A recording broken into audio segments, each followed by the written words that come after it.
So this idea of sellers always being on.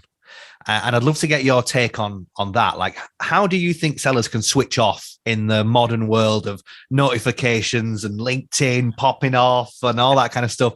How can a seller switch off? Yeah, it's easy in concept. It's so difficult in execution. I'm guilty as charged, Tom. Always on, always checking the phone. But I just came back from a Disney cruise, 5 days out on the high seas. I was a pirate out there. Very limited Wi-Fi connection. That thing was expensive. What I figured out is you have to be intentional. So essentially, if you don't want to always be on, don't always be on.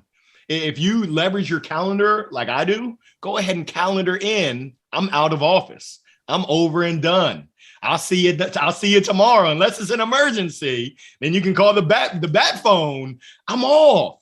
And having that work-life balance, some people call it work-life integration, call it what you want, but you can burn out by doing too much. And I believe that there's a time for everything. There's a time to work and there's a time to play. I like to work hard and play harder, but hey, that's just me, Tom.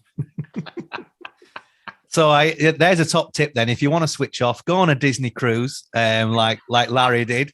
You won't have any Wi-Fi, and you'll be able to switch off. But I think that's great. I mean, sellers use the word "just" a lot, don't they? Right? So like, oh, I'm just checking in, I'm just following up, and I'm very guilty of this. I'll say to my wife, oh, I've just got to do this, right? I've just got to respond to this person, or like, oh, it's just this.